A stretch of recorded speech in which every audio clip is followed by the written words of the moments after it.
Banking வழங்கும் தலையணை பூக்கள். இது என் மாமியாரோடது. இது காலம் புற இப்படியே வச்சு அழகு பார்க்கணுமே தவிர அழிக்க கூடாது. என்னடி ஓ மாமியாருன்னு சீனை போட்டுட்டு இருக்க? கல்பனை யாருன்னு காட்டுறேன். இத்தனை நாள் நான் கண்ட கனவு கோட்டைக்கு இன்னைக்கு அஸ்திவாரம் போட போறேன். பெரிய ஐயா சொன்னதுனால உங்களை நம்பி உங்க கூட வந்த இப்படியே வாழ்க்கை நாசம் பண்ணிட்டீங்களே. கல்பனா, நான் ஒண்ணு எதிர விளையாடணும்னு அறிவில்லை உனக்கு? இப்படி நான் விளையாட்டுத்தனமா இருக்கிறதுனாலதான் உங்களால என் மேல ஈஸியா கை வைக்க முடிஞ்சது.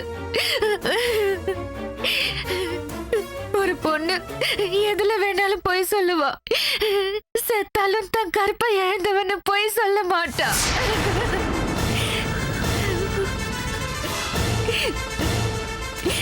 நான் என் அத்தை வீட்டுக்கு போயிட்டு வர்றதுக்கு 8 மணி ஆயிடுச்சு.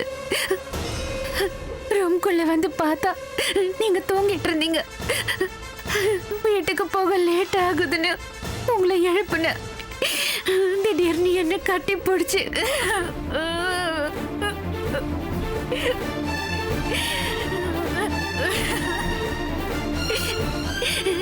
என்னை காப்பாத்திக்கிறதுக்காக உங்ககிட்ட நான் கெஞ்சின கதறின. ஆனா நீங்க விடல. நான் எவ்வளவு போராடி பார்த்தேன், என்னால முடியல.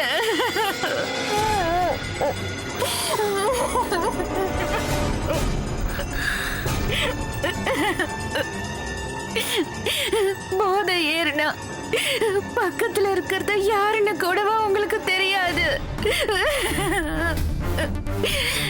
நீங்க நல்லவர்னு நம்பிதானே உங்க கூட ஹோட்டல் ரூம் வரைக்கும் வந்த. நீங்களும் சந்தர்ப்பவாதி ஆயிட்டீங்களே சார்.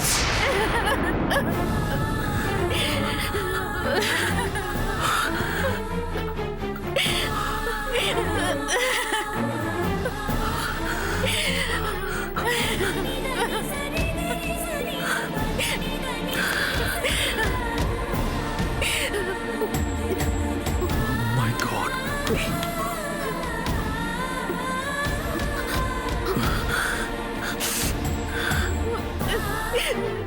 சாரி கல்பனா, உன்னோட நம்பிக்கையை நான் கெடுத்துட்டேன். தெரியாம இல்ல, நான் செஞ்ச தப்புக்கு உங்ககிட்ட மன்னிப்பு கேட்க கூட எனக்கு அருகதை இல்லை. I'm sorry. சார் நீங்க அழாதீங்க சார். நான் உங்க கூட ஹோட்டல் ரூம் வரைக்கும் தனியா வந்ததே தப்பு. நீங்க போதையில இருக்கும் போது உங்களை நான் எழுப்பியிருக்க கூடாது. அது ஏன் தப்புதான். இல்ல கல்பனா, இல்ல, நான் தான் தப்பு பண்ணிட்டேன். சார் அழாதீங்க சார். இனிமே நானும் அழ போறதில்ல. இந்த 4 செவத்துக்குள்ள நடந்த விஷயம் நம்ம 2 பேருக்கும் மட்டும்தான் தெரியும்.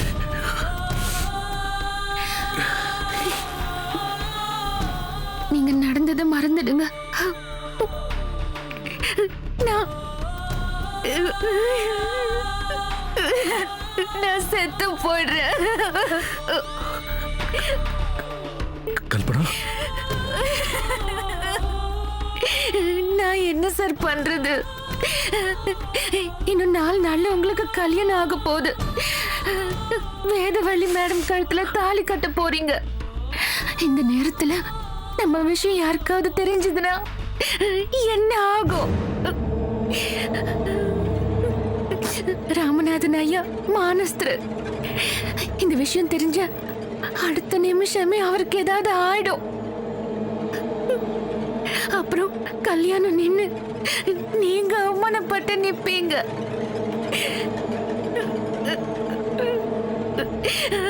இதெல்லாம் பாக்குற தைரியமும் தெம்பும் எனக்கு இல்ல சார்.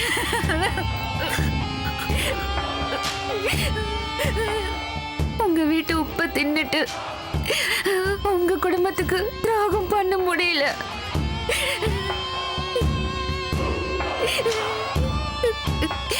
உங்க கையால ஏதாவது விஷத்தை வாங்கி கொடுங்க, தின்னுட்டு நான் செத்து போயிடுறேன்.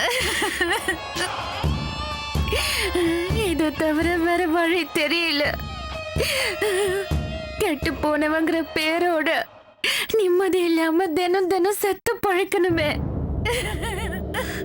கல்பனா, ப்ளீஸ் அப்படிலாம் பேசாத. நான் பண்ண தப்புக்கு நான் தானே சாகணும். சத்தியமா சொல்றேன் கல்பனா, இது வரைக்கும் யாரையும் நான் தப்பா பார்த்ததும் இல்லை, துரோகமும் பண்ணதில்லை. ஆனா இது எப்படி நடந்ததுன்னு எனக்கு தெரியல. என்ன மன்னிச்சிரு கல்பனா. வேணும்னா உன் காலில் கூட விடுறேன். நடக்காத விஷயத்த நடந்ததுன்னு மன்னிப்பு கேக்குறியா? இனிமே நீ எனக்கு அடிமை. இந்த ஒரு காரணம் போதும் உன்னை என் கழுத்துல தாலி கட்ட வைக்க. சுந்தர், நீ இனிமே என்னோட ப்ராப்பர்ட்டி. உன்னை சேல் பண்ண விட மாட்டேன்.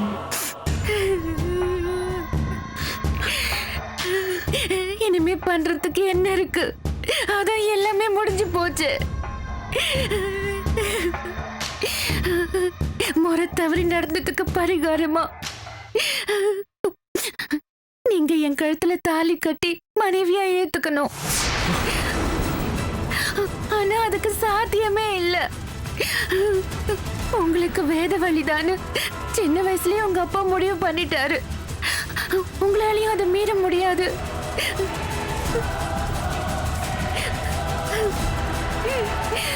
பத்திரிக்கை அடிச்சு ஊர் முழுக்க கொடுத்தாச்சு. இன்னும் 4 நாள்ல கல்யாணம். இனிமே நான் நடந்ததை நினைச்சு கண்ணீர் விடுறதை தவிர வேற எந்த பலனும் இல்ல.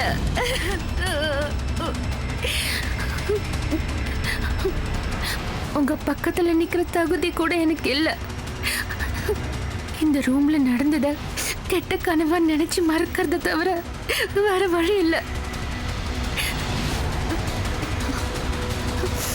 நீங்க கவலைப்படாதீங்க. எந்த சூழ்நிலையிலையும் இங்க நடந்ததை நான் வெளியில சொல்ல மாட்டேன்.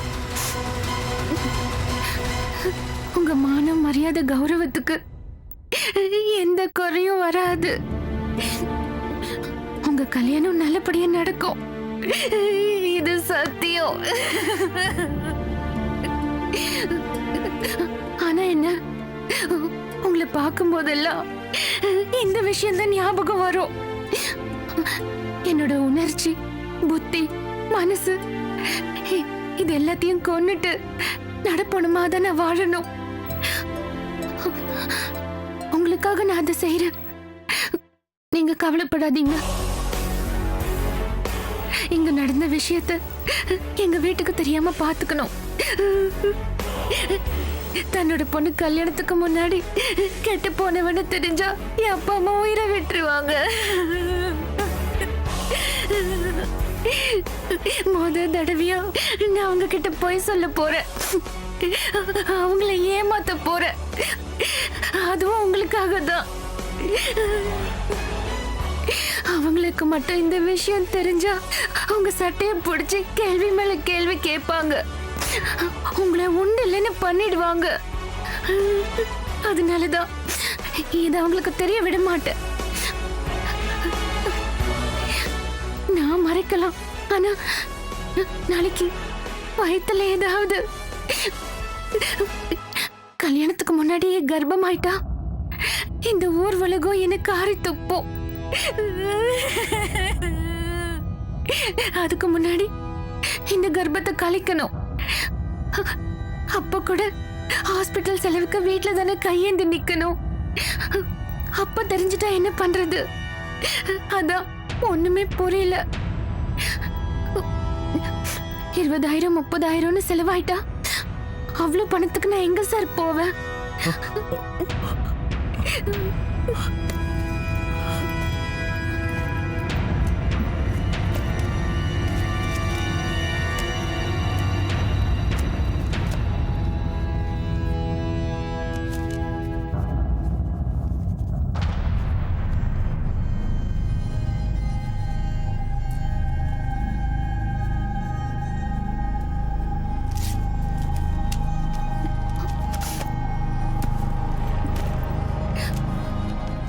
இதுல 1 lakh இருக்கு. இன்னும் வேணும்னா பரவாயில்ல சார், தேவைப்பட்ட மட்டும் நான் டிராப் பண்ணிக்கிறேன். சார் நீங்க கொஞ்சம் வெளியில இருங்க, நான் ட்ரெஸ் எல்லாம் கொஞ்சம் அட்ஜஸ்ட் பண்ணிக்கணும்.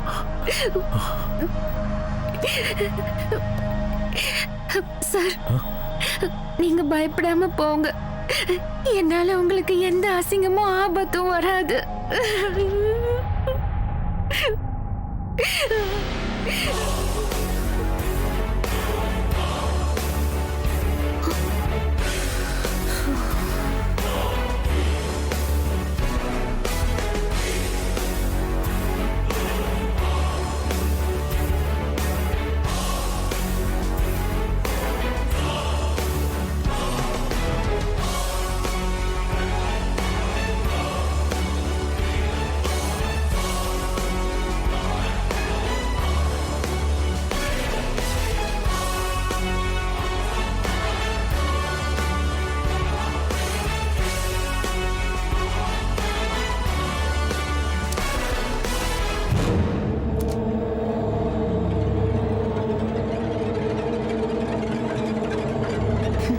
இன்னைக்கு செக்கில் சுந்தரராஜன் நீ கையெழுத்து போட்டு கொடுத்துருக்க. அதே செக்கில் மிஸ்ஸஸ் கல்பனா சுந்தரராஜன் நான் கையெழுத்து போடுற காலம் நெருங்கிட்டு இருக்கு. வேதவள்ளி, உன்னோட கல்யாண கனவு கோட்டை தரமட்டமாக போகுது.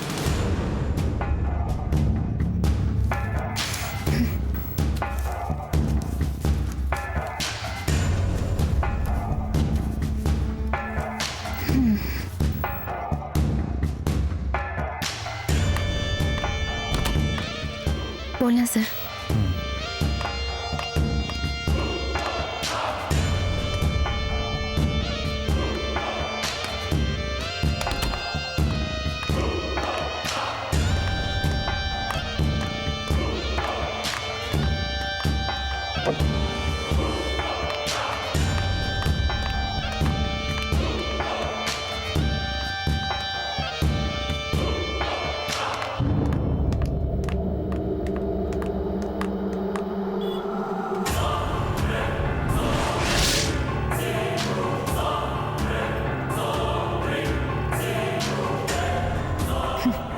மவனே, வசமா சிக்குனடா.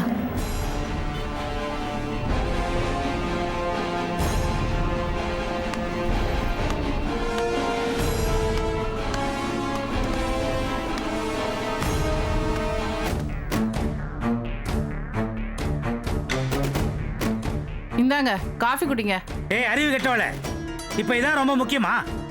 நைட்டு ஃபுல்லாக பெத்த பொண்ணு வீட்டுக்கு வந்து சரியான டென்ஷனில் இருக்கிற காஃபி கொண்டு கேட்டா. காஃபி அவளுக்கு ஃபோன் பண்ணி பாரு, என்னாச்சு ஏதாச்சுன்னு. நான் ஏற்கனவே பண்ணி பார்த்துட்டேங்க, ஃபோன் ஸ்விட்ச் ஆஃப்னு வருது. அப்போ அவளுக்கு தெரிஞ்ச யாருக்காவது ஃபோன் பண்ணி கேளு என்ன ஏதுன்னு. அப்பப்போ இந்த மாதிரி பேசி மண்டையில மசாலாவே இல்லைங்கிறத நிரூபிங்க. நம்மளே எல்லாருக்கும் ஃபோன் பண்ணி என் பொண்ணு ராத்திரி பூரா வீட்டுக்கே வரலங்கிறத சொல்லணுமா? உடனே எல்லாரும் ஃபோன் பண்ணி என்னாச்சுன்னு துக்கம் விசாரிப்பாங்க. உன் பொண்ணை பத்தி சொல்லிட்டா போதும், உடனே வரிஞ்சு கட்டிக்கிட்டு சப்போர்ட் பண்ண வந்துரு. உங்ககிட்ட சொல்லி பிரயோஜனம் இல்ல, நேரா கடைக்கு போய் என்னாச்சுன்னு கேட்டு. பயப்படாதீங்க, அவ என்ன சின்ன குழந்தையா? அவளுக்கு எல்லா விவரமும் தெரியும், வந்துருவா. சின்ன குழந்தைனா பயப்பட வேண்டிய அவசியம் இல்லடி, வயசுக்கு வந்த பொண்ணு, எல்லா விவரமும் தெரியும். பேப்பரை திறந்தா பாக்குறல ஒவ்வொரு நாளும் என்னென்ன நியூஸ் வருதுன்னு மனசு கடந்து பக்கு பக்குன்னு அடிச்சுக்குது கூட கூட பேசிக்கிட்டு. அவசரப்படாதீங்க, கொஞ்சம் பொறுமையா இருங்க. நான் இங்க உட்கார்ந்தேன்னா நீங்க ஏதாவது பேசிட்டே தான் இருப்பீங்க. நான் உள்ள போறேன்.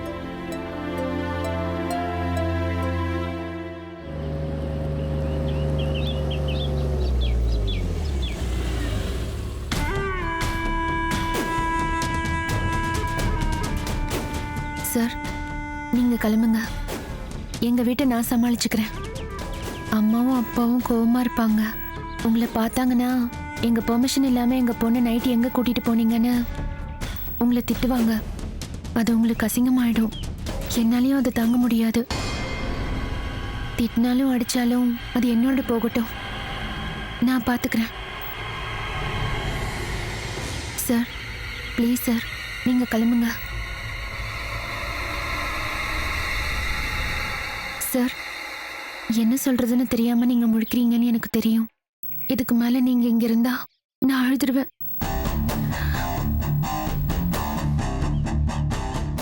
சாரி கல்பனா, நீ வீட்டுக்கு போ.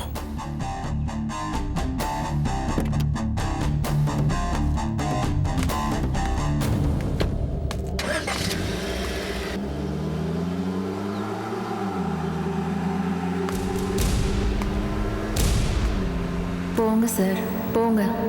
உங்களுக்கு ஆப்பு பின்னாடியே வருது.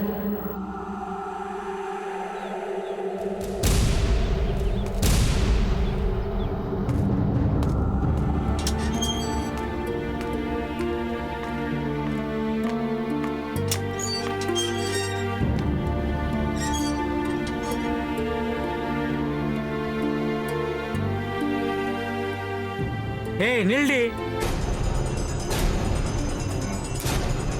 என்ன நினைச்சிட்டு இருக்க நீ உன் மனசுல? கடையில வேலை அதிகமா இருந்தா வரமாட்டேன்னு வீட்டுக்கு ஃபோன் பண்ணி சொல்ல மாட்டியா? நைட்டு நான் கடையிலே இல்லை, வேற எங்க இருந்த? ஹோட்டல்ல இருந்தேன். ஓ, கடையில வேலை பார்க்குற பொண்ணுங்க எல்லாருமா ஒண்ணா சேர்ந்து ஹோட்டல்ல இருந்தீங்களா? ம்ஹும். நானும் சுந்தர் சாரும் போனோம். என்னடி சொல்றாய்? வா. பா, எதுக்கு இப்ப தேவையில்லாம கத்துறீங்க? எனக்கு ரொம்ப டயர்டா இருக்கு. நான் குளிச்சுட்டு வராம டிஃபன் எடுத்து வை. என்னடி? வா. இடியை தூக்கி தள்ள போட்டு தட்டில் இட்லியை தூக்கி வைன்றா. அறிவானா அவனுக்கு? பெரிய வீட்டு பசங்கனாலே இப்படிதான் இருப்பாங்க போல இருக்கு. அதான் அவங்க 2 பேருக்கும் கல்யாணம் நடக்க போகுது இல்ல, அதுக்குள்ள ஹோட்டல்ல ரூம் போட்டு தங்கறதுக்கு என்ன அவசரம்? அவசரம் இல்ல, அவசியம். என்ன அவசியம் இப்போ? அப்பா அமைதியா இருங்க. நான் உங்களுக்கு என்ன சொன்னாலும் புரியாது. உங்களுக்கு சொல்லி புரிய வைக்கிற மனநிலையில நான் இல்ல. ஆனா என்ன நம்புங்க, நான் தப்பான பாதையில போறதா நினைக்காதீங்க. நம்ம குடும்ப கௌரவம் கெட்டு போற மாதிரி நான் என்னைக்குமே நடந்துக்க மாட்டேன். கல்பனா, கல்பனா, ஏய், என்னடி வா புதிர் போட்டு போறா? ஹோட்டலுக்கு போறதுக்கு முன்னாடி நம்ம கிட்ட சொல்லியிருந்தாலாவது ஹோட்டலுக்கு போறது தடுத்துருக்கலாம். போயிட்டு வந்து சர்வ சாதாரணமா சொல்றா. உனக்கு எனக்கு கல்யாணம் ஆகி இவ்வளவு வருஷம் ஆகுது. நாமளே ஒரு நாள் கூட ரூம் போட்டு தங்கினது இல்ல. சொன்னா கேவலம். எனக்கு என்னமோ லவ் பண்ற முதலாளி பையன் நல்லவனா இருப்பான்னு தோண மாட்டேங்குது. இதுக்கு ஏதாவது பண்ணியே ஆகணும். அமைதியா இருங்க. அவ தெளிவா தான் பேசுறா. என்னடி தெளிவா பேசுறா? தப்பா பேசிட்டு போறா, அதுக்கு போய் சப்போர்ட் பண்ணிட்டு இருக்கிற நீ. அவ பேசுறத வச்சுதாங்க சொல்றேன். அவ ஹோட்டல் போனதுக்கு ஏதாவது ஒரு காரணம் இருக்கும். காரணம் இருந்தா அது என்ன காரணம்னு சொல்லணும்ல. சரி, நம்ம கிட்ட சொல்லாம யார்கிட்ட சொல்ல போறா? சொல்லுவா. டிஃபன் சாப்பிடும்போது கேட்போம். டிஃபன் கிஃபன்லாம் ஒண்ணும் கிடையாது. அதுக்கு முன்னால என்ன நடந்ததுன்னு எனக்கு தெரிஞ்சு ஆகணும். இல்லைன்னா நடக்கிறதே வேற. என்ன பண்ண போறீங்க? கொஞ்ச நேரம் கத்தாம அமைதியா இருங்க. எனக்கு என்னமோ ஹோட்டல் போனதுல ஏதோ ஒரு விஷயம் இருக்குன்னு தோணுது. டேய், அவ ஒன்னும் காலையில ஹோட்டலுக்கு போய் டிஃபன் சாப்பிட்டு வரல. எவன் கூடயோ ஹோட்டலுக்கு போய் ரூம் போட்டு நைட் ஃபுல்லா தங்கிட்டு வந்திருக்கா. வாயை மூடுங்க. நீங்களே கத்தி கத்தி அக்கம் பக்கத்துல இருக்கிறவங்க எல்லாம் கூட்டிடுவீங்க போல இருக்கு. போய் குளிச்சிட்டு வாங்க, டிஃபன் எடுத்து வைக்கிறேன். அவளும் பசியோட இருப்பா. பொண்ணு ஒருத்த கூட ராத்திரி ஃபுல்லா ஹோட்டல்ல தங்கிட்டு வந்திருக்கிறா. அதை பத்தி கொஞ்சம் கூட கவலை இல்லை. காஃபி குடி, இட்லி எடுத்து வைக்கிறேன்னு சோத்து முண்டோம். இதோட எப்படிதான் குடும்பம் நடத்துறேனோ.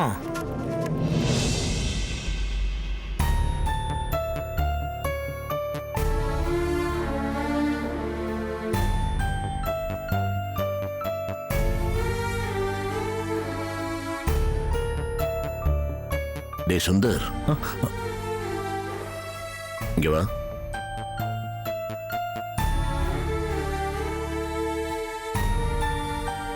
அப்பா, என்னாச்சு? ஏண்டா முகம்லாம் ஒரு மாதிரி இருக்கு? ஒண்ணு இல்லப்பா. ஒன்னும் இல்லையே. சரி, நைட்டெல்லாம் மட்டும் தகவலே இல்லை. என்னாச்சு, என்ன பண்றேன்னு ஒன்றும் புரியல. நான் உனக்கு ஃபோன் பண்ணி பார்த்தா சுவிட்ச் ஆஃப்னு வந்துகிட்டு இருக்கு. அப்புறம் நீ பார்க்க போனே அந்த சைனீஸ் பார்ட்டி, அவளுக்கு ஃபோன் பண்ணா ஊருக்கே போய் சேர்ந்தாச்சுன்னு சொல்றாவ. அப்புறம் இன்னொன்னு, அவளுக்கு நீ ஒரு சாரி பிரசன்ட் பண்ணில்ல, ஆமாப்பா. அது அவளுக்கு ரொம்ப பிடிச்சு போச்சான். ஓ அவ நம்ம கம்பெனியோட டீலிங்ஸ் வச்சுக்கிறதுக்கு ரொம்ப சந்தோஷப்படுறா. அதை கேட்க எனக்கு சந்தோஷமா இருந்துச்சு. நீ போனே அவளோட எக்ரிமெண்ட் போட போன, நீ அந்த எக்ரிமெண்ட் கையெழுத்து போட்டு வருவ, உன்னோட சேர்ந்து கோடவுன் போனான்னு வெயிட் பண்ணா உன்னை போன்லயும் கனெக்ட் பண்ண முடியல. உன்னாலதான் போன் பண்ண முடியல. கல்பனா போன் பண்ண சொல்லிருக்கலாம்ல. அது அது வந்துப்பா. சொல்ல மறந்துட்டேன்பா. சுகுமார் இல்லப்பா, அதான்ப்பா என் ஸ்கூல்மேட் சுகுமார். ஆமா, அவனுக்கு என்ன? அவனுக்கு ஆக்சிடென்ட் ஆயிடுச்சுப்பா. ஆக்சிடென்டா? ஆமாப்பா. சர்ஜரி ஆப்ரேஷன் பண்ணணும்னு சொன்னாங்க. அவங்க கூட அங்க யாரும் இல்லை, அதனால நாங்க இருக்க வேண்டிய சூழ்நிலை வந்துருச்சுப்பா. நான் ஃபோன் பண்ணி சொல்ல முடியல. நீங்க ஃபோன் பண்ணும்போது ஃபோன் ஸ்விட்ச் ஆஃப் ஆயிடுச்சுப்பா. அதனால பரவாயில்ல. இப்ப எப்படி இருக்கான்? பரவாயில்லப்பா. டாக்டர் ரெஸ்ட் எடுத்தா சரியாயிடும்னு சொன்னாங்க. ஆமா, கல்பனா கல்பனா நம்ம கல்பனாடா உங்க கூட தானே இருந்தா. அவளை சேஃபா கொண்டு வீட்டுல விட்டு வந்தேன்னு கேட்கறேன். அப்பா, ஆக்சுவலா ஒரு முக்கியமான விஷயம். நேற்று நைட்டு என்ன நடந்துச்சுன்னா தெரியும்.